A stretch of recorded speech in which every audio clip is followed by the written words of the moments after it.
And John, over to you. Just want to make sure that your audio is live over there.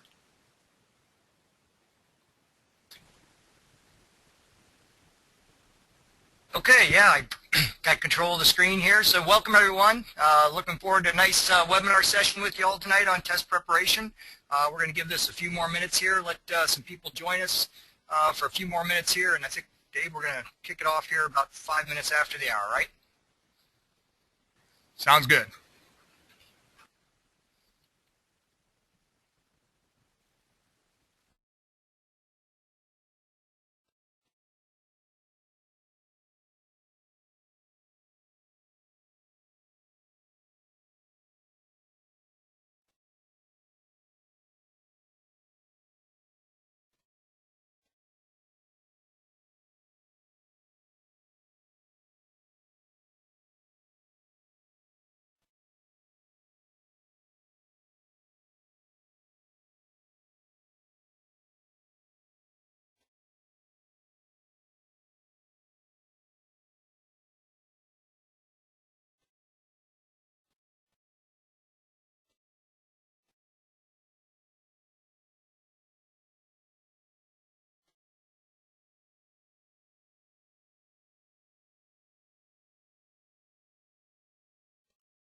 All right, everyone, we're going to go ahead and get started with our webinar tonight on test preparation, and we have 3 panelists tonight for this session. Our main presenter is John Tisdale. He is the Executive Director of Test Development here at ASE. He knows the ins and outs of test development and is really our subject matter expert for tonight's session. And we have Tony Mala, our Vice President of Communications. This is obviously a communications endeavor. So Tony's kind enough to join us tonight and also serve as one of the moderators to help the flow of questions coming in and out and make the use of your time most efficient so you get the most out of this session. And lastly, myself, Dave Cappert, I'm here in a technology perspective for the platform that we're using tonight for this webinar session, and I will also help with the moderation of this event. Anyway, again, thanks again for attending. Again, I want to remind everyone that your microphone is disabled on your end, so if you're screaming that your microphone doesn't work, that would be absolutely correct because we have it turned off on this end because it's more efficient for us to work through the question box, which we'll go over here in just a moment. So with that, I'm going to turn it over to John. John, thanks, and it's all yours.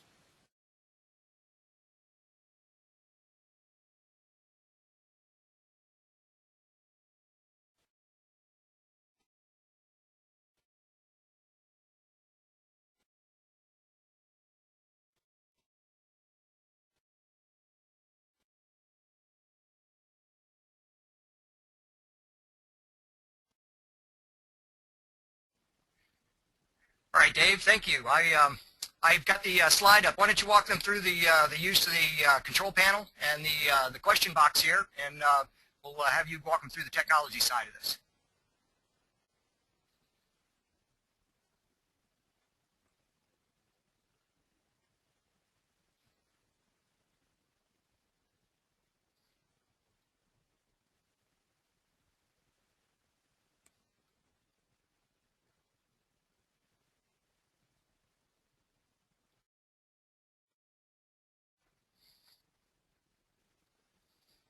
What's going on?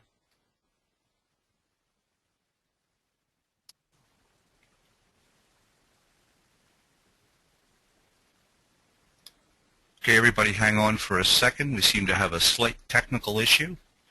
Please bear with us. We'll be back in 1 second.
Did that take care of the technical problems we were now, having? Now we got the screen back, John. Not sure. Okay, very good. Okay. Not sure what happened there, but why don't you, well, now with the technology issue we just overcame, why don't you go ahead and take over with the explanation of the use of the control panel and the question box. Yes. Thanks again, everyone. On your screen, you're going to have a viewer window, which is going to be the content that we're going to be discussing this evening, and then also a control panel, which allows you some functions in terms of communicating with us. You will be able to listen to us tonight audio-wise, that is through speakers or a headset or whatever else you have on your end, but you will not be able to transmit audio back to us for this session. Again, it's most efficient if you use the questions window, and you will find the questions window where it's circled on your screen there in that little docking panel on the right side of your screen. So enter your questions in that box and send them our way, and then we will review them, and we'll try to handle them the most efficient way possible. If we see that several people are asking the same question, we'll try to deal with them all at once so that we can, again, save some time here to make this most effective. And with that, John, over to you.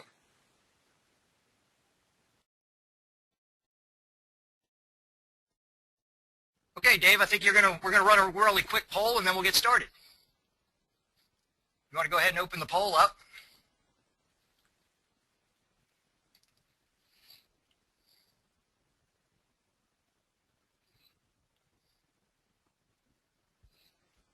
Everybody can go ahead and respond to the poll there, and then we'll give you some results after it's done, and we'll get into the meat of the presentation.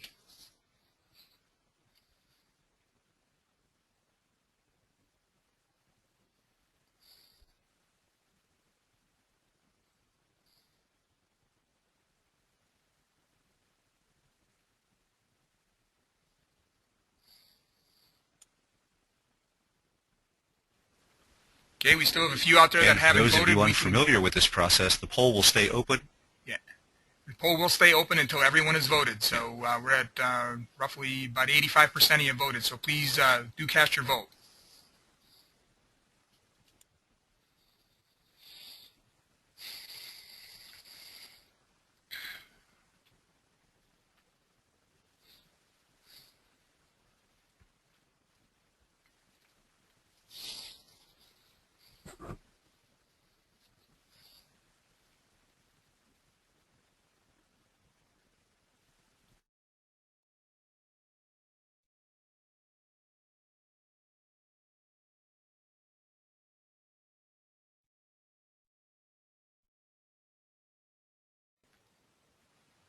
Okay, I'm going to go ahead and close the poll out, even though we don't have 100%. Kind of seems stuck shy of it, but in the interest of time, I think we're just going to go ahead and move on.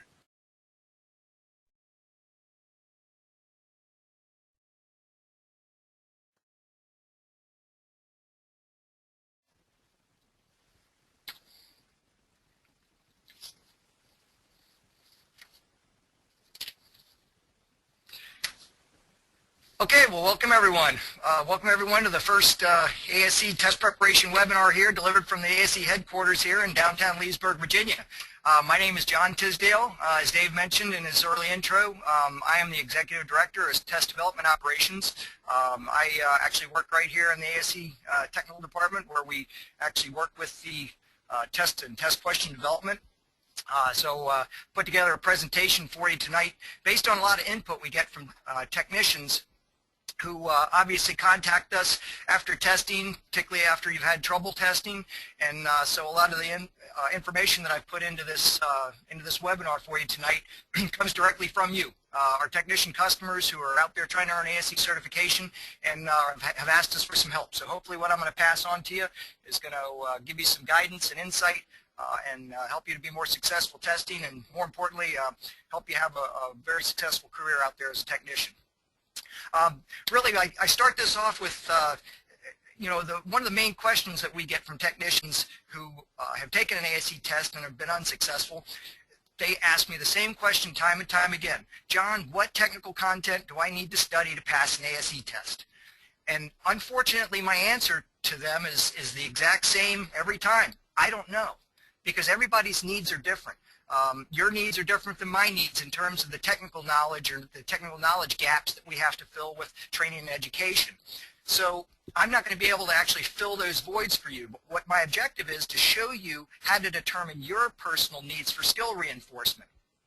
This should help you better select study material that's focused to meet your specific needs, or engage in training classes or seminars or webinars that are going to help enhance your skill set to help you be more successful in taking an ASE test and passing an ASE test, but more importantly, help enhance your skill set in the shop and make you a better technician. That's really our goal, is to help you with your career, not just get ASE certified. What I also want to do is give you some, I'm going to give you some tips about how to use the new computer-based testing online interface. That being said, let's take a quick overview of what we're going to talk about tonight. As I said, we're going to talk about test preparation methods. This is going to be the first segment that I'm going to run that's going to help you evaluate yourself based on information that we publish about the tests to help you better select study material.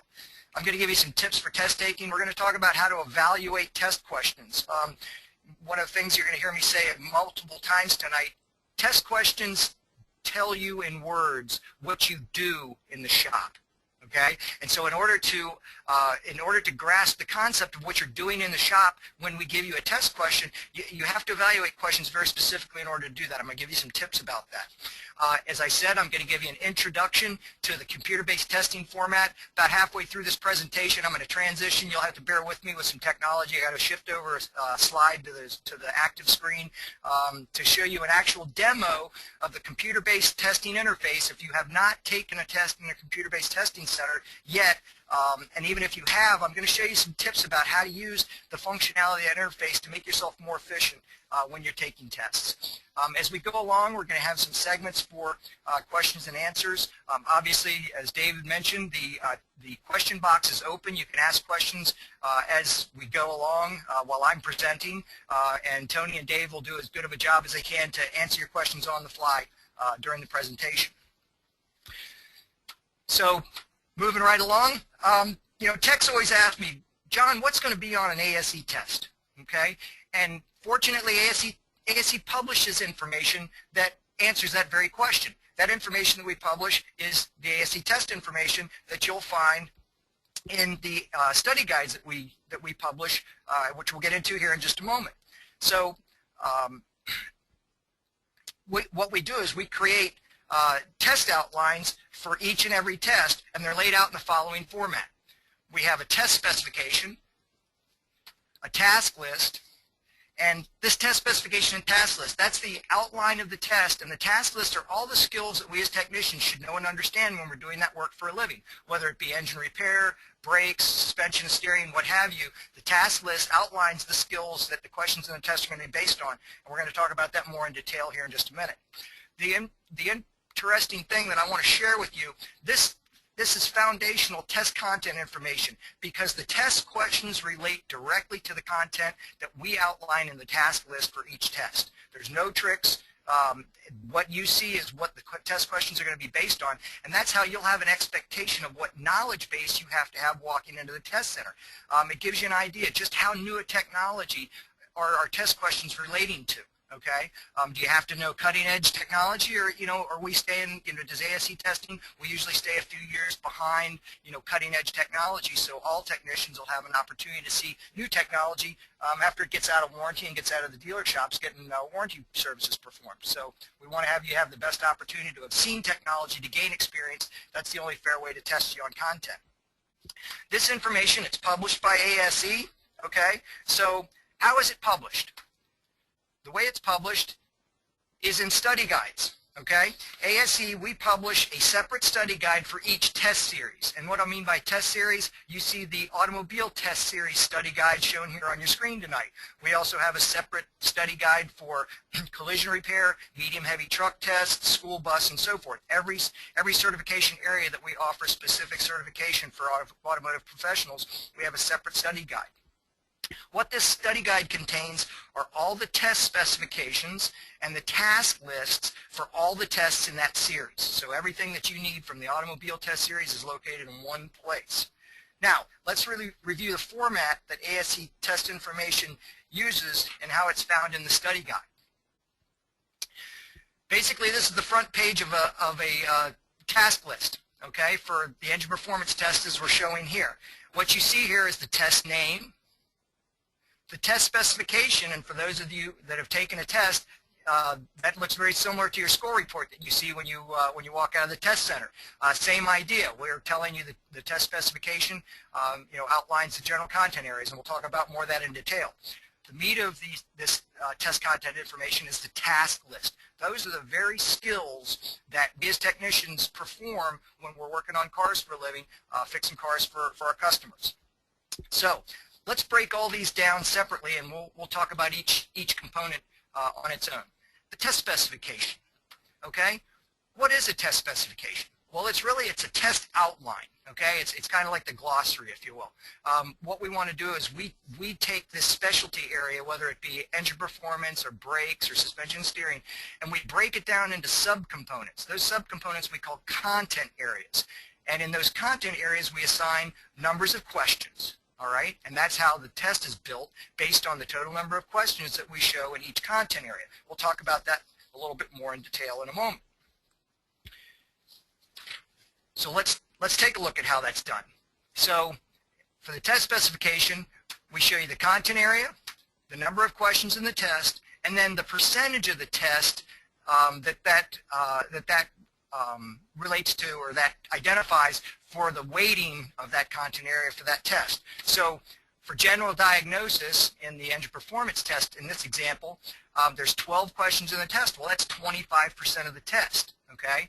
So that weighting kind of gives you an idea, wow, that's a good 1/4 of the test. That must be, pretty important content. This test is balanced pretty well across all the content areas, but you see 25% is quite a bit. If you've tested and have not been successful, this information can actually help direct you to specific test content to study, okay?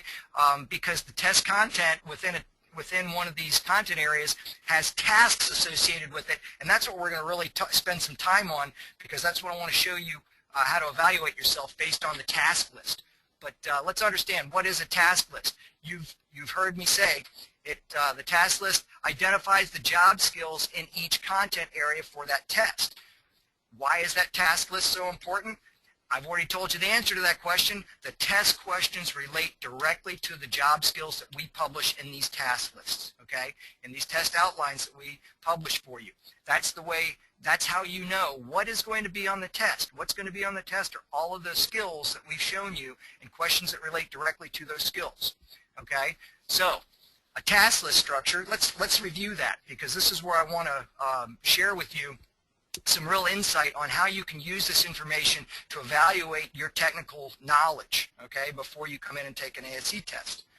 So on the content area A page of the task list, here we identify that content area we showed you in the test specification, general diagnosis, and we tell you there's 12 questions. Well, what I'm showing you here on the screen is the sum total of tasks that we are going to test you on in asking you 12 questions. So I'm sure some of you are already scratching your head saying, well, John, there's 8 tasks, but there's 12 questions. How are you going to ask me 12 questions about only 8 skills? Let's see how that works, okay? Because we're going to evaluate a couple of these tasks, and I'll show you exactly how we can do that, okay? Let's look at skill number 5, okay? This is how I want you to approach one of these task lists, because this is really the meat of preparing yourself and understanding what you know and don't know about a skill area that you're trying to earn certification. So the way you evaluate yourself against these skills in the task list is read a skill and decide, how much do I know or don't know about the specific technology associated with that? So I'll illustrate a couple of examples here. Task 5, perform engine, manifold, vacuum, or pressure tests. Determine needed action. Well, anybody that knows anything about engine performance, that's a pretty broad statement to make, okay? What could I ask you about, what kind of questions could I ask you about with engine manifold vacuum testing? I could ask you a question about loaded mode, couldn't I? Okay? Or running compression, or cranking compression, all of which are, paramount to performing, these tests to determine engine integrity under certain circumstances. So right there, how could I ask you 12 questions about 8 tasks? Well, I could ask you a question about cranking vacuum. I could ask you a question about vacuum in a loaded mode. Okay, 2 different skills, probably 2 different problems causing an incorrect reading or something that you're not expecting to see in a properly running engine. So these are all so what I want you to understand is that task is written very generally for a reason, because what you need to do is determine how much do you understand about all the elements of the performance of that skill in the shop, in the bay, when you're working on a car. And if your answer to that question is, I probably don't know as much about that, or maybe I don't know the importance of cranking vacuum, when I'm doing a cranking vacuum test, what would I use that for? Put a check mark next to that. Okay, when you're going through your evaluation, put a check mark next to that skill. You've just identified something that you need to study. Okay, so let's look at another one. Task 6: perform cylinder power balance test. Determine needed action. Okay, again, what is a power balance test? Do you even know what we're using a power balance test for? Do you know how to properly set up an engine for a power balance test? What conditions have to be met in order to perform a power balance test properly? I haven't even performed a power balance test, and I've intrigued you with a bunch of ideas about just the idea of a power balance test. Now, after you've performed a power balance test, what kind of readings are you looking for? We could go, maybe a little old school with an RPM drop, okay, result, or coil KV, okay. But either way, I could ask you a question either with either type of a result, and you're going to need to know what that result means. And with respect to what's broken in the setup of that question and making your diagnosis, which is selecting your answer to the question, okay? So again, the idea right here isn't really so much answering questions, but it's answering the question to yourself: how much do I know about this skill? And if the answer to your question, when you're asking yourself in the mirror, probably not as much as I should, you've just found another skill area that you need to study up on, put a check mark next to it, and move on. Okay? When you go through the entire task list for any given test that maybe you're struggling with to try to earn certification for, take the time to go through the entire task list in this fashion. All of those check marks, what they represent is your personalized study plan that you need to fulfill in order to expand your skill set that you've already identified for yourself that you need skill enhancement to help you be more successful in taking your ASE test, for sure, but more importantly, again, and I'm going to stress this, you're going to hear me say this a million times tonight, more importantly, to make you a better tech in the shop, because that's really ASE's mission, is to help you have a great career as an auto technician and be the best you can be for fixing vehicles and solving vehicle problems for your customers and performing service. I won't go through any more specific examples. I think you get kind of the idea, but again, that's really this information we publish. We'll be talking about how you can get your hands on this. This is published by ASE for free. It's available to you free of charge. The only thing we sell here are tests. We give away webinars too. So we want to put this information in your hand to help you be successful in preparing so that you're successful when you come in and try to earn your certification. So just for a quick overview, again, for the task list, use it for your self-evaluation, okay? While you're doing your self-evaluation, though, guys and gals, you got to be honest with yourself about what you know and don't know. I know a lot of us have been doing doing this kind of work for years. A lot of us have learned what we've learned by, learning OJT, on the job. And, that's not necessarily a bad thing. But unfortunately, sometimes, we might have learned to do things maybe not quite correctly. Not that we're bad technicians, but there may be some steps that we skip that, and maybe we don't even know that we're skipping them. Performing a cranking compression test, okay? A lot of people don't know that the throttle needs to be blocked open in order to get correct results, to get the cylinder pressure correct in order to get correct results. So we may not even know that that's something that's important to that skill, but we got to be honest with ourselves about what we don't know and don't know.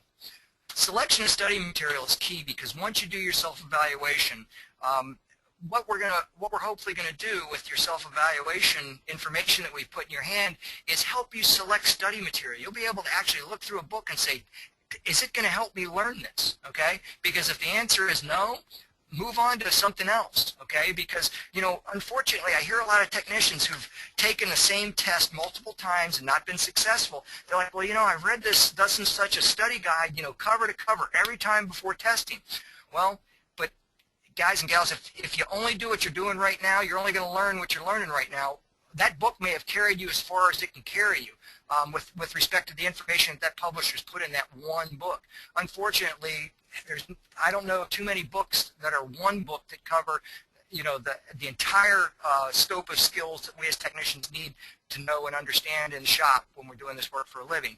Our task list will guide you to understanding which of those skills you need to study up on, in hopes that it's going to help connect you to the proper study material that's going to teach you what you need to know, so that you're going to use your time more efficiently when you're preparing for testing, and you're not going to waste your time studying a bunch of stuff maybe that you already know, and you're just reinforcing strong links in the chain. We want to reinforce the weak links in the chain. Practice the new skills. It's like anything else. You know, we go to training sessions, seminars, we maybe do some hands-on training if we're lucky enough, and then we go back to the shop and we get caught up in, you know, getting the cars out that we got to get out, and maybe we don't practice those new skills immediately, and then we kind of lose them. So my point to you is, practice those new skills. The more you practice and do something, the more it becomes ingrained in your memory, and you're going to remember those things, you know, when it comes time to performing them again, particularly if it's a new skill that you're just learning for the first time. The more you practice it, the more it becomes part of you. The more you're going to remember how to do that or perform that skill when you're faced with having to use it in the shop, or to answer your question on the ASE test. Again, I'm going to stress it again, take time to study and practice. You know, your time that you study and practice, it's time away from other things that you could be doing. You know, watching a ball game, you know, going and doing something else, recreation, whatever. But, you know, taking the time to study and practice, it's a commitment to yourself, not just to pass an ASE test, but again, what? To increase your skill set to help make you a better tech. That's really our number one goal. So at this point, we're going to take a formal question break. Dave, we have any group questions that have come up out there? Yeah, we've had several good ones, John. Let me put this one to you this way. As far as, can you give any recommendations in general terms about scheduling when it comes to CBT, how the appointments run? I mean, is it based, I guess what I'm saying is it based generally on just which tests you take and the number of tests, as far as figuring how that's going to fall into an appointment? Let me make sure I understand the question correctly. So you want to know, as far as scheduling the test, how to accurately schedule yourself for testing for an appointment? Well, what it is without knowing how many tests a person is going to take and which tests they're going to take, it's kind of hard to know whether they would need to take, you know, one or several appointments to take those tests. Right. Okay, right. Very good question. Under the new CBT testing program, the amount of time that you need for testing in an appointment is really based on, you know, how much time you have available that day and how much time the test center has available on the same day. Okay. And what I mean by that, our CBT testing platform is convenient, that you can schedule testing on a day and time that's convenient for you, but it's also, the caveat is, it also has to be the same day and time that's convenient with the test center for the time slot that they have available. So really, the answer to that question is, it's as many tests that you want to take in one sitting, given the amount of time you have available that day. Okay, for example, most of the certification tests, A1 through A8, you have an hour, some a little bit more. Okay, the A6 test, I think we have about an hour and 15 minutes, a little more illustration intensive. So, you know, what you have to ask yourself, wow, well, if I'm going to take 3 tests that day in an appointment, that's 3 hours of testing time okay, but your appointment time is going to be a little bit longer because they build in a little bit extra time. We're going to talk about testing time versus appointment time in a little bit, but they build in a little extra buffer time there to get you checked in and have you have the opportunity to go through the testing platform tutorial and so forth. So really, it's based on convenience. It's all about convenience.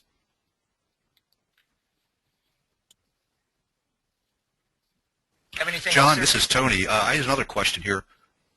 There's another question here. They want to know why that we don't tell them the answers to the questions they missed. Do you want to explain why we don't report on specific questions? Sure. The questions that we offer for certification, those are written by subject matter experts from the field. Those questions are not only written in a group environment by very knowledgeable technicians, they're also vetted through pre-testing. You're going to see we tell you the test specification for a given test is going to tell you there's 50 questions in that test.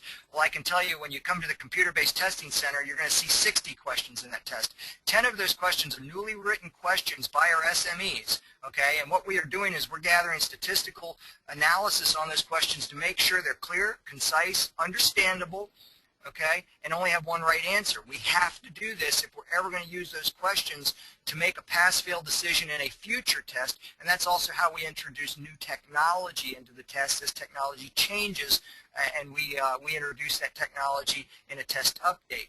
If we expose the questions to you to let you use them to study, wow, the investment that we have in all the creation and the vetting of those questions would go out the window. We'd compromise the test. And so that's why, you know, we kind of closely hold our questions to the vest and not put them out there for study. But what we do is we give you the skills and the task list to really back into the technology that you need to understand.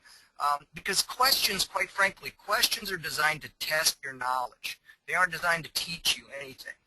Although we maybe can learn where we might have gone wrong in a question. I'm not saying questions don't, evaluating test questions doesn't help you, but they really kind of point you in the direction of, hey, I probably need to study up on engine compression. Well, you might be able to figure that out for yourself if you evaluate yourself against the task list, and we don't have to expose the test questions and compromise our test material.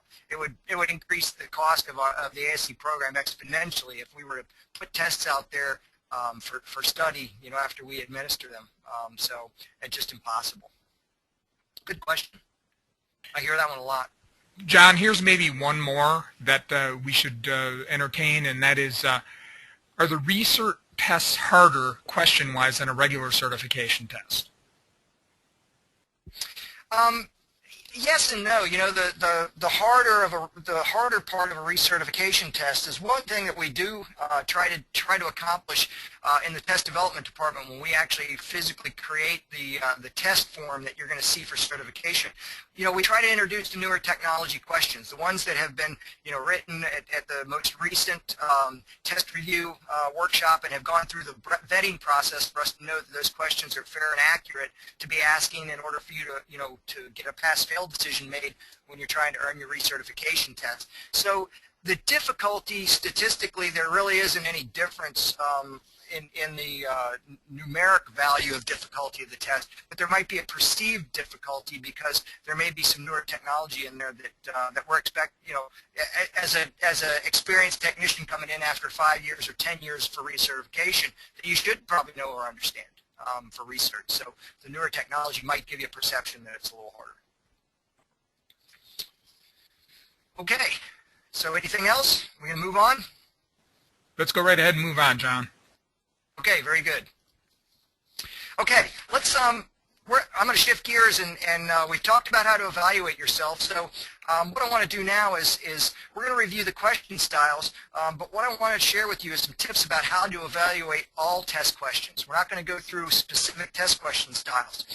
You've heard me already say this before once tonight, but I'm going to say it again now. Test questions tell us with words what we actually do in the shop. So how you evaluate a test question is important in order for you to understand what you're being tested on. You need to understand the situation that you're being tested on, okay? So how do we do that, okay? The way we do that is you want to read the test question for context. What does context mean? Context means understand what's being asked. Understand in what framework, okay, that you're being asked. You know, what's the situation that you're in? Again, you know, we're doing this stuff in the shop, okay? Well, a test question kind of stages a scenario or repair scenario. So it's important for you to understand the context of that scenario before you even start looking at content, okay?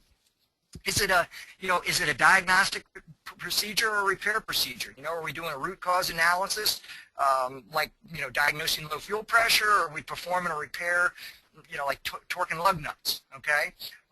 So understand the context in what's being asked. Analyze all your answer options, okay? And put yourself in the situation.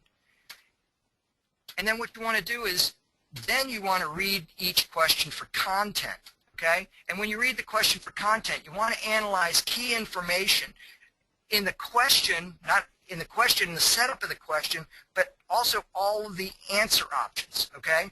The setup of the question will give you symptoms, test information that's been obtained for you. Remember, you're not doing anything in the shop, but what we've done is we've performed tests for you. So we've got symptoms and test diagnostic information, results that we're providing for you to analyze. And that's the key information that we're giving you in the setup of the question. Because remember, every ASE question is structured in a manner that is in the same manner that we think as technicians. It's effect and cause. We get effects. We get symptoms, diagnostic information, and our job is to determine the cause of the problem. So you have to not only understand what's being asked in the setup of the question, but in all the answer options, okay? Look for keywords in the answer options. Open, shorted, stuck open, stuck closed. Very specific circumstances that can change the complexion of how that vehicle behaves in that test scenario. So we have to be very specific in the way that we word the questions, so you have to read the content very specifically.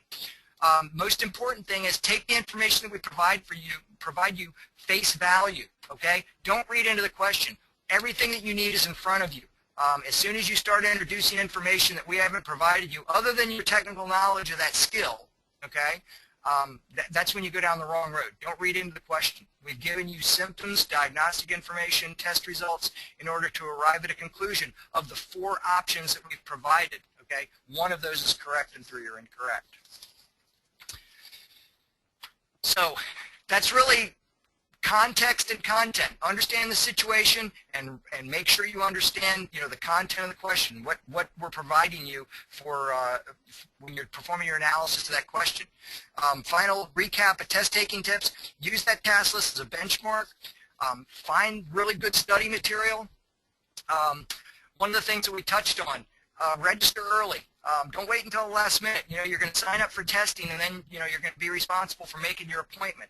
You know, make your appointment early. Make your appointment as soon as possible, because if you want to get a day and time that's convenient for you, particularly if you're taking multiple tests, as we illustrated in that one question example, the sooner you make your appointment, the better opportunity you're going to have for getting the day and time and block of time that's convenient for you.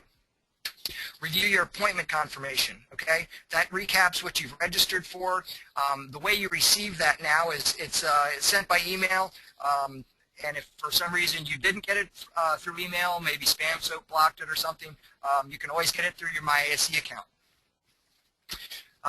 More test taking tips. These are really kind of rudimentary, but you know, some people don't really embrace the idea of being well rested. Well, you know, days that you're in the shop and you're tired, you know, you might not be performing at your tops. Well, probably the same thing's going to happen in the test center. So to the extent you can, you know, be well rested.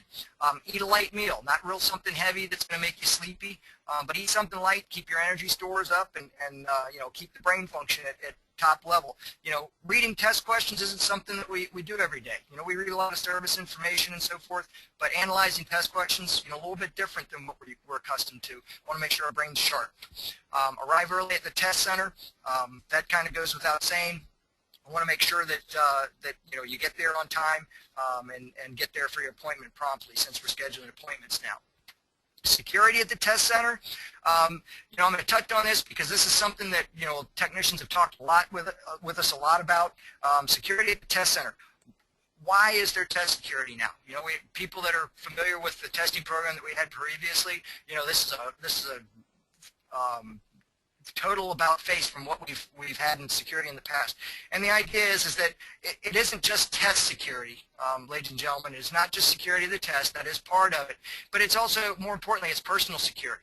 It's security of you as an individual in a testing center with a bunch of other people that are testing. I don't have to say, I know everybody's seen the news over the last few weeks.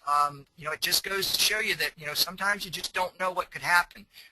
So with security of the test center, it ensures, you know, not only security of the test and the validity of the test, that, you know, you are who you say you are and you're the one that's taking the test, you're the one that's earning the credential, but your personal security as well. In most of the test centers, there's lockers where you can put all your personal belongings, your cell phone, watch, and they do wand you in most cases. Now, I am going to talk a little bit about CBT in just a minute, the computer-based testing. And one of the things I want to point out is you may experience some differences in the security aspects, and as well as how the test engine functions. And I'm going to point those out as we go along, because when we started with this new contractor, we're testing on 2 different platforms. They have wholly owned test centers that are very stringent with their security, and then they have contracted satellite test centers. The reason we have contracted satellite test centers is to make testing more, give more testing opportunities for you with shorter travel distance. You know, one of the things that we started off with the beginning of the year was too few at test centers, and people in some rural areas that were having to travel an exorbitant distance in order to get to an ASE test, and that's a travesty. So we've been taking some steps to correct that. Getting more of these satellite centers online is the key to us getting tests closer to your home, so that you don't have to have a long distance to travel. But it does come with some differences, and I'm going to point those out as we go along. Security is one of them, okay? I'll just point that out right now. If you say, hey, I didn't have to lock my stuff up in a locker, John, you know, they didn't wand me, you're probably at a satellite test center. Okay, and then bring your photo ID. Got to have a government-issued photo ID. The tests are timed. Okay, there's a complete list of test times on the ASE website. We will tell you exactly how much seat time you're going to have to answer the questions in that test and how many questions are going to be on that test. And we're going to talk about that when we get into the CBT demo here in just a minute. Pace yourself. Be mindful of the clock. Okay, like I said, the tests are timed, and we're going to talk more about the clock in a minute. When to take a break. There's a specific place to take a break, and I'm going to show you exactly where to take a break when we go through the demo of the CBT interface. The one thing I'm going to say about breaks, I'm going to say it now and I'm going to reinforce it in a minute. You have to make the appointment, you have to make your break quick, okay? This is where I want you to understand there's some buffer time that's built into your appointment. Your overall appointment is from the time you get there to the time you leave. Built into your appointment is the time that's necessary to take the test you signed up for, okay, based on those timetables that we're going to show you on our website. So if you add those up, there's a buffer time that's built in for your tutorial, okay? Your tutorial doesn't count against your test time, it counts against your appointment time. So there's a little bit of buffer, there's a little bit of fudge in there that you can work with. I'm going to show you where you can take a break, okay, using the CBT interface, where you can take a break without it penalize you on the test clock for any given test, okay? And I'm going to show you this in detail. Okay, questions? And let's make this kind of quick because we're running short and I've got still a lot to cover. John, one of the things we're hearing a lot from tonight's attendees is, what do you recommend for the best testing material, preparation material? And I know that can be kind of a tough one, but if there's any general recommendations you can make, I'm sure they would appreciate it. Yep, and I'm going to answer this very generically because there is a lot of good published material out there that can help you bridge the gap of where you're falling short in your skill set. Okay, what I usually encourage technicians to go engage themselves with is not so much the type of study material out there that's just a bunch of repetitive questions. Although questions help us to enhance our test taking skills. Okay, but what we need to enhance are our technical skills. Our technical skills are going to help us to understand a test question that's asked of us, and we're going to understand how to diagnose the information in that question in order to arrive at an answer. Same way as we're going to be able to use that knowledge to diagnose the problem with the car and arrive at a conclusion and a repair for the customer that's going to fix the car right the first time. Okay, direct parallel. So what I tell technicians is get study material that's going to teach you at the fundamental basis of the performance of that skill, the knowledge of that skill and the performance of that skill. Okay, if I use electrical as an example, if you're not good with an electrical meter, well, probably the first thing you need to understand is Ohm's law. Okay, because not that I'm going to give you a specific test of the components of Ohm's law. Okay, but I am going to ask you questions whether you understand applied voltage. What happens on the feed side of a circuit? What happens on the ground side of an energized circuit? What happens to an electrical meter? What's it supposed to look like? I am going to ask you questions about resistance, about current flow. Okay, so if you don't really understand, the technical fundamentals, the physics involved with that, you're going to be a little bit lost when it comes to the technical side of diagnosis. So find material that teaches you the foundational essence of the knowledge of that skill. Anything else?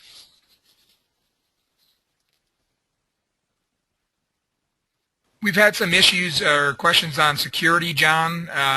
Some people seem to like the new security process. I think they like it, but others, I guess, maybe just because it's so different. Any other details you can provide people to expedite their way through the security at the centers? Well, yeah, for the security, if you get to the test center and you don't have change in your pocket, the less you take with you, the less you're going to have to store away. If you're in one of the wholly owned test centers where we're going to go through the wanding and everything, I mean, you can't even have a nickel in your pocket. When they wand you, it's just like the airport. You can't have anything in your pockets. It's metal, and that's what they're looking for. So the less you have with you, the better, and the easier you're going to go through the security side of it. Really, again, it's for your protection, and to make sure that also that nothing's being taken into the test room that could assist you with with cheating. I mean, we are trying to protect that as well. I'm not going to sugarcoat that at all, but it's for test security and it's for your personal security, moreover. So, anything else? John, one of the things we're seeing is about time on CBT, and I believe you're going to get into that, so I don't want to preempt that, and why don't we just keep moving right along? Okay, very good. Why the switch to computer-based testing? Well, it came from you, our customers. You, our technician customers, have been asking us for years. We want more frequent testing. We want convenient testing days and times. We want quicker test results, and at the same time, we want to keep the fees, the testing fees reasonable. Okay. Well, by some miracle, we were able to accomplish all that with computer-based testing. It came with some compromise. The first compromise is there are, as I mentioned, two platforms. There's satellite centers and wholly owned test centers. The satellite centers, as I said, they give you more access to testing. The testing engine works a little bit different. This presentation that I'm about to show you on the computer-based testing platform is based on the test engine used in the wholly owned test centers. The satellite center is a little bit different, and I will point out the differences as we go along in that computer delivery. Mainly the benefits, greater scheduling and flexibility. You get your test results immediately, and like I said, we do it at the same price as paper and pencil testing. At a typical Prometric test center, you're going to go through a check-in process. They're going to check your photo ID. You're going to put your stuff away in a locker. Okay, in the testing room itself, there's a proctor walking around. If you have a question or a problem with the computer, you raise your hand. They'll come assist you. They'll be walking around just monitoring the room. These are not headphones for audio. These are noise-canceling headphones that will be available to you if you don't like to hear noise in the background, with people clacking on computer keyboard and whatnot. So those are available to you. Familiar testing format, and we're going to be talking about this in just a little bit. What I do want to emphasize is the demo that I'm about to demonstrate for you is available on the ASE website. I encourage everyone to go try it out, especially after what I'm going to show you tonight. Remember, go practice. Practice as soon as I teach you. You're going to have a better opportunity to ingrain it and understand how this interface works. It's not real complicated, but there's some things I'm going to point out to you that are going to help you, hopefully make you a little bit more efficient. You're going to get your instant test results, the detailed score report. You're not going to see this tonight. Our demo does not print out a score report, but this is what it's going to look like when you walk out of the test center, what you're accustomed to seeing from us. You get it at the test center. You can always log in to your MyASE account and get it. We're testing 4 times a year now, 2 months on, 1 month off. So we'll be testing January, February, March is off, April, May, June is off, and so forth. 2 months on, 1 month off. We're still testing in May and November during that cycle. Our certifications still have the same expiration, June 30 and December 31. So I want to make that distinction there. So let's take a look at the user interface here. I want to demonstrate this for you because there's some efficiency that you can gain in using this to the greatest benefit to help you. And is that big enough on the screen, or do I need to maximize it a little bit? I think it's okay, John. The demo on the ASE website, it's self-paced. The answers are not scored, and you don't get a score report, as I mentioned. But the purpose is to familiarize you with the navigational features of the CBT platform, okay? Now, remember I told you, we call this the intro screen, okay? The intro screen, you'll see this at the beginning of every test. It's going to tell you the test name, how many questions are in that test, and what the time limit is, okay? And this is where you go take a break. Let's say you're taking multiple tests, okay? You've gone through your first test and you got to go to the bathroom, okay? When you get to this screen, before you click here to begin, this is where you go take a break, okay? But our policy on breaks is do so before you start the exam, okay? As soon as you click here to begin, your time clock for that exam starts. That's a bad thing. You don't want to do that, okay? Take a break when you hit the intro screen before you click here to begin. Keep your breaks less than 10 minutes total. Remember, I said that your test appointment time has some buffer built into it, not a lot. So, get up, go to the restroom, do what you got to do, and then come back. You will have to go back through security screening. They are going to rewind you to make sure you didn't pick up your cell phone or something in your locker because they're not going to monitor you. But that's the other thing. Do not leave the test center. Do not use your cell phone. Do not access any study materials. Do not talk to anybody. These are all very important things when you get up out of the testing room and then return because they're going to be monitoring that. Okay? You will have to repeat security check-in. So this is something, and this is one of the main purposes. If you learn nothing else from this webinar, if you learn this tonight, I'm happy because so many technicians are like, I'm taking multiple tests and I can't take a break. How, this is something that we actually built into the platform after our trial run the summer of 2011, so that we were able to build breaks into this. It was overlooked, so we're pretty happy that we've been able to accomplish this for everyone. Okay, so you click here to begin. That starts the exam. This is what we call the non-disclosure agreement. This is where you certify that you are who you say you are. If you disagree and click next, it's going to go to a statement that says you say you do not agree with the test name and information. If for some reason your test name and information is wrong, raise your hand. Okay, you got to tell the test proctor, hey, this isn't me for some reason. Okay, and then we'll have to handle that specially. Okay, if you disagree twice, it shuts the test down and you're done. And I'm not going to demonstrate that for you because I want to keep moving. So let's say you read this, it's the right exam, it's your name. Okay. You do have a couple of minutes on this screen. It is time. So you agree who you are, and you move on. Okay. Now, every test that you take is going to come with a tutorial. Okay.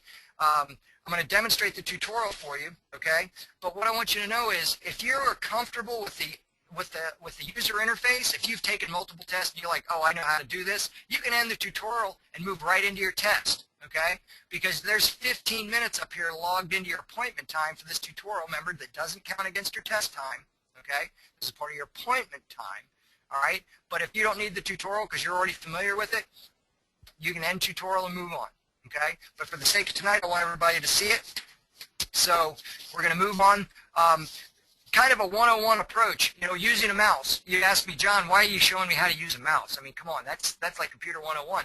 Well, believe it or not, when we did some surveys, we had a lot of our technician customers that were not familiar with the use of a computer. So, obviously you say, well, if you've gotten to this point, I certainly know how to use a mouse. Well, we also want you to know and understand how to use a mouse when you're selecting answers to the question. And that's the idea here is, how do I use the mouse to answer the questions in the test so I get a proper test result?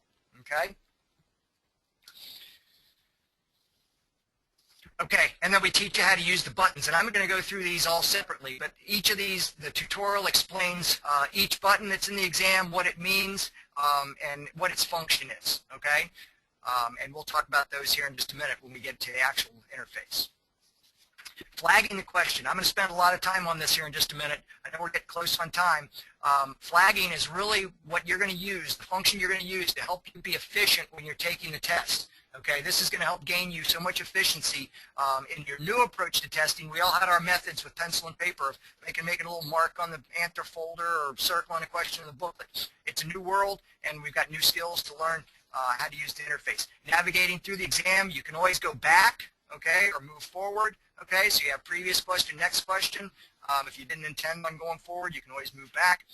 Using the scroll function, we've got an example of this in the user interface. In our example, we have an example question that uses this. Some of the questions do require a little bit of scrolling because of the size of the illustrations, and we'll demonstrate that on a specific question. The review screen, this is where you're going to spend a bit of your time during testing, because the review screen is really your home base. Okay, when you're going through and you've answered, you've gone through the test on one pass and maybe you flagged some questions that you weren't sure about, you're going to come to this screen and this is your home base. Okay, so we're going to spend a little bit of time on how to use this review screen to your greatest benefit. Okay, so the end of the tutorial, basically that says, okay, you're comfortable with all the buttonology and the function of the buttons, so you end the tutorial. Got a pop-up warning. Hey, there's always a safety net when you're going to get out of something. Are you sure you want to do that? Yes, I do. Okay, so now, as soon as you say yes, I do, that starts the test. Okay, so we've got the first question. Okay, basically this, what I want to explain here is, okay, we've got a countdown clock. As soon as I click go, the clock started counting down. Okay, this is something you want to be kind of mindful of. This is how much time you have remaining for that test. If English is your second language, there's a glossary of terms. This actually isn't live, but in the live version, these are actually hyperlinks to the letter for that word to help you be more efficient, to quickly jump to a word that you want to look up in the Spanish glossary. So this glossary is in there if English is your second language. The help screen, basically this is just a recap of the tutorial, okay? Using the mouse, navigating buttons, flagging, scroll functions, everything you went through the tutorial, that's a recap of the tutorial, okay? It also tells you the question. You're on question 1 of 5, okay? We have 5 sample questions here. And then the review screen. You can actually jump to that review screen, okay? And we're going to spend a little bit of time here in a minute and tell you how to use home base to your most benefit, okay? So just for the sake of example, I'm not going to answer a question here. I've read this question, and for some reason I didn't answer the question, okay? What I want to show you in this example is this uses the More button. Now, see how you can't see the whole question here. So you'd click this More button, and what that would do in the actual user interface, it doesn't here, is it would move you down to the bottom of the page. It's kind of like a page down button.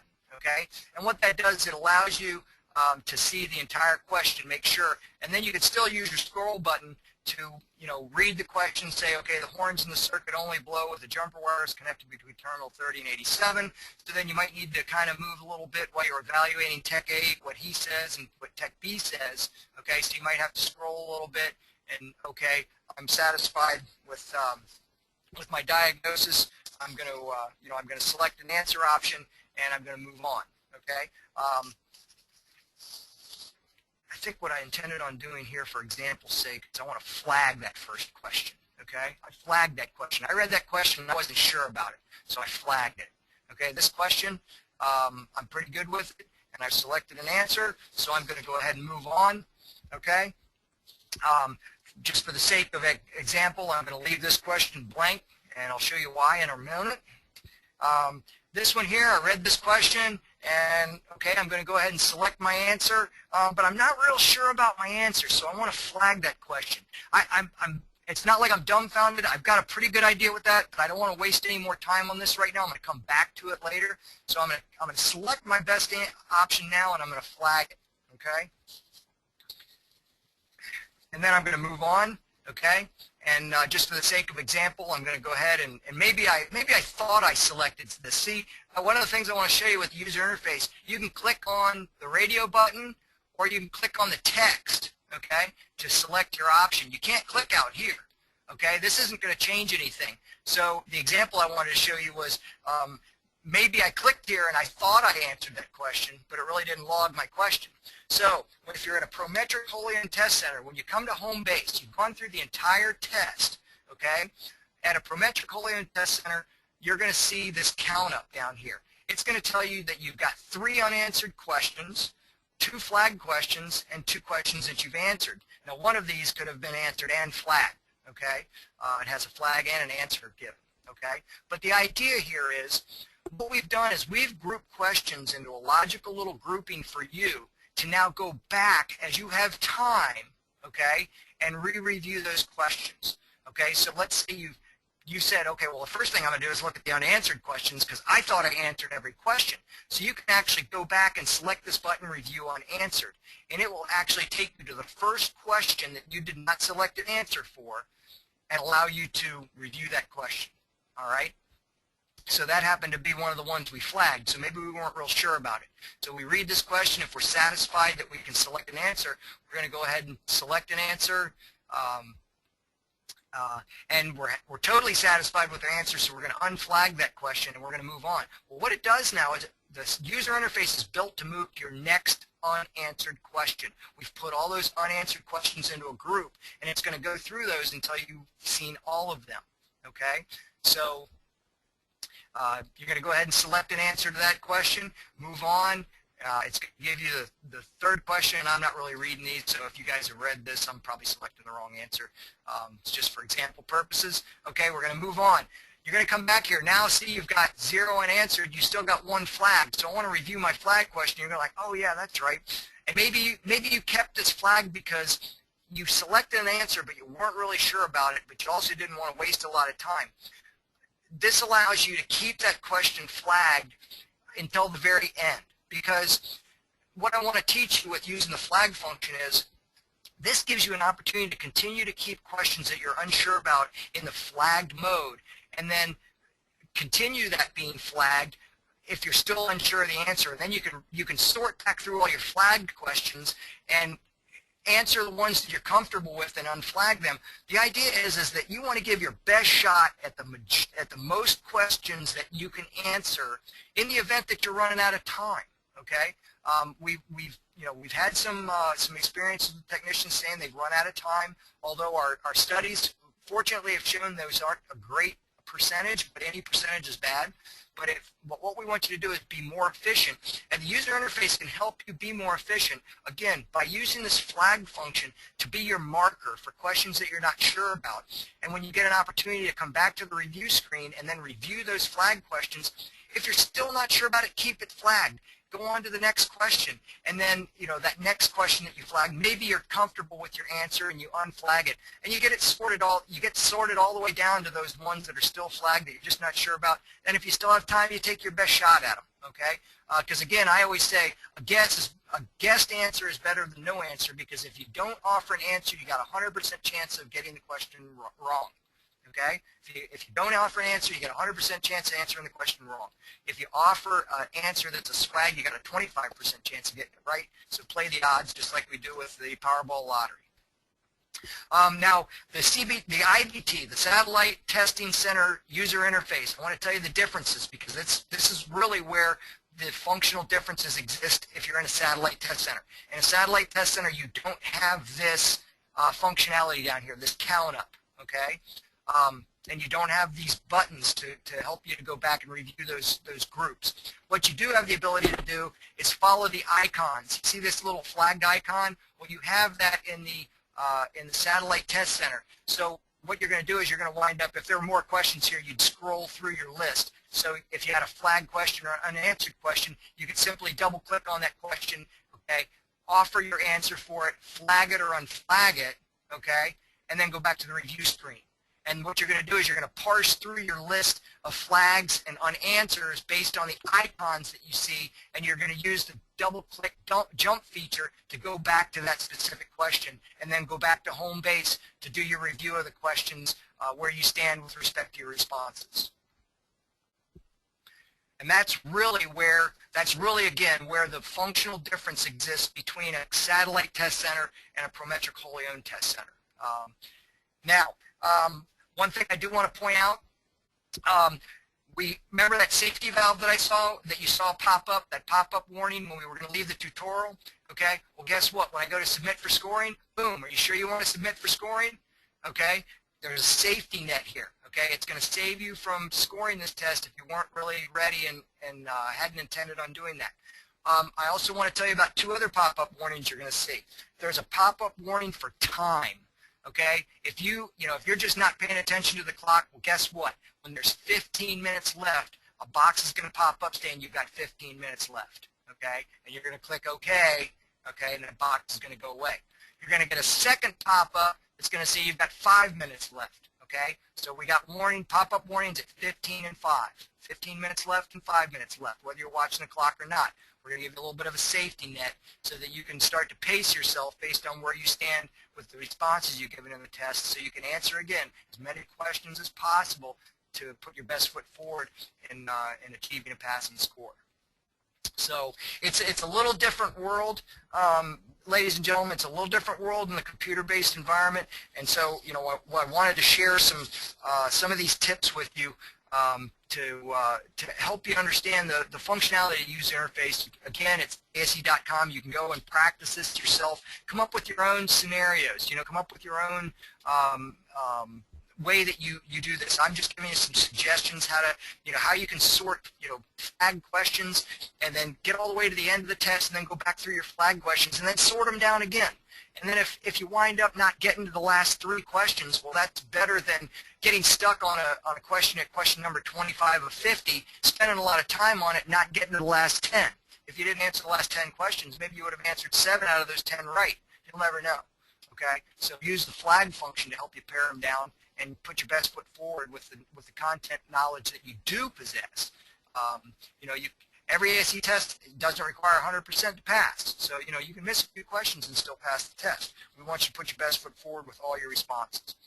So I'm going to say yes, I want to submit for scoring. After you submit for scoring, you're going to be presented with a survey about your testing experience. We appreciate you taking the time. It's your input on the survey that's created change in the testing program this year. Okay, we've been at this for an entire year, and it's all your input that's helped us try to make this better for you, our customer, giving us input. If you don't tell us how you feel, if you don't tell us what you think, we're not going to know. And so we take your input very seriously, and the survey helps us with that. As I said, before you leave the test center, you're going to get your test results. A caveat is, of course, unless there's some kind of a malfunction, technical problem, we had one tonight trying to get started. So if that's the case, you can always go to My ASE, your My ASE account the next day and print out your score report. So if you leave the test center and they can't give you a score report, don't be mad. My ASE the next day, and you go in and you can get your score report. Okay? So we've got a safety valve there. That's the end of the demo exam. At the end of the demo exam on the ASE website, we show you some resources that are available to you. They have practice tests. These are tests that we provide remediation. What's remediation? We tell you why A is right, B is wrong, and C is wrong, and D is wrong. Okay? So we'll give you a question scenario. Again, nothing that's going to enhance your technical skills. It'll help you hone your test-taking skills and maybe help point you in some direction of some technical knowledge that you need to enhance. So the practice tests are a neat resource. We have tips for test taking. That's a nice little tutorial that's available free of charge on the website. And again, as I mentioned, the study guides. We've talked about the study guides already in this presentation. That's what I want you to use to do your self-evaluation. Evaluate what you know and don't know about the test content that ASE is telling you. The ones who deliver the certification test, we're telling you these are the skills that the questions in the test are going to be based on. Okay, you might see some of these out in other publications that those publishers swear they've got the latest and greatest, and they might be 3rd edition. Okay, they might be old. Okay, get them from us. They're free of charge and they're up to date. Okay, I can guarantee the information we're giving you here is good. So let's see.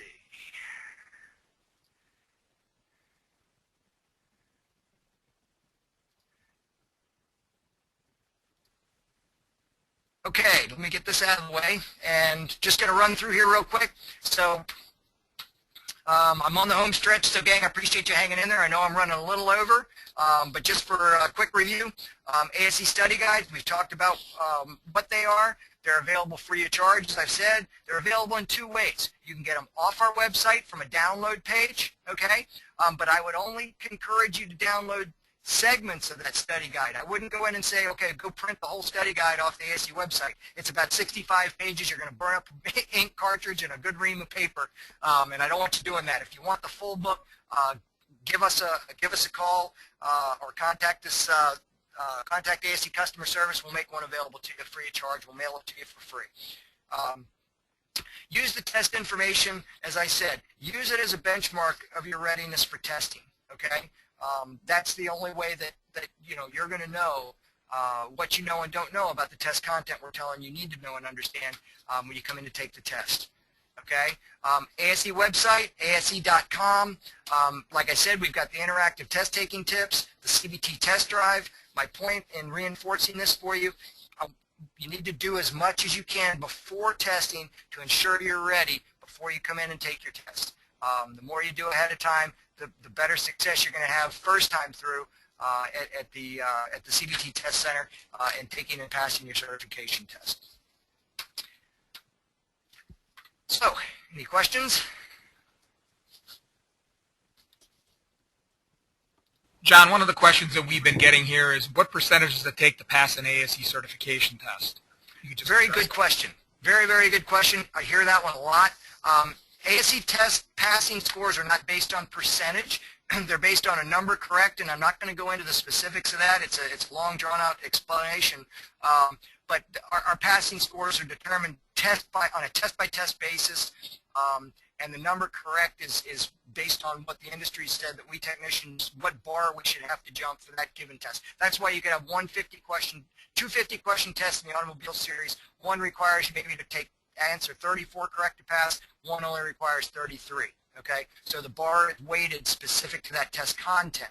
Okay, now just to give you an idea, that having been said, most all of the ASE tests, you can back into a percentage by saying, okay, well, you need 33 out of 50 correct, so what does that percentage represent? Okay, so we can back into percentages. So I can give you a range. To answer that question, I can give you a range. Most all of ASE tests require between a 65 and a 72% score in order to pass.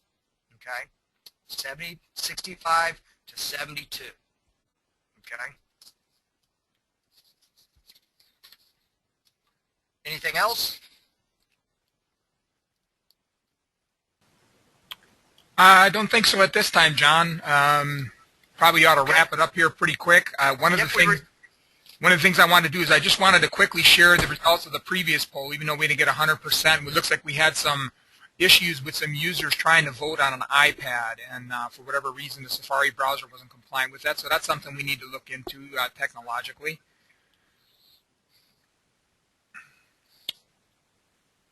Everybody see that poll okay? We had 56% yes, we're certified, 44% no. So, kind of a split. Yep. And then we had one other polling question tonight. How did you hear about this webinar? It's going to help us to know how to reach you, because we're going to be doing more of these in the future, and we'd certainly like to reach our audiences in the best way and the way that you want to be reached. So we appreciate your responses to this poll. One of the things I'm going to talk about, I was actually going to go to the next slide, but while you guys are polling, I have some what's new at ASE, and I'm not going to go into that in detail. Just to let everyone know, as a matter of information, there's been a change in the L1 and the L2, the advanced level recertification policy. You no longer are required to have a current A8 or the medium heavy truck prerequisite requirements that are needed for L2. You are no longer required to have those to recertify. You still need them the first time through, but when you come in recertify, we're not asking you to have the prerequisites cert still active in order to take the L1 and L2 tests for recertification. So a little bit of a policy change. Again, that's come from your input. and we appreciate that input. And like I said, input affects change, and we heard and we heeded your interests. Our board of directors said, yeah, that makes sense. There's no reason to keep testing advanced people that have accomplished that on the 101 level knowledge in the other exams. So, and our pass rates kind of supported the fact that most people that take and pass a recertification advanced level test, they pass their recert on the prerequisite, almost 100%. So we're not asking you to do that. John and Dave, I just want to jump in here. A lot of people have been saying good night, and we want to wish everybody a very Merry Christmas and all the best for the new year.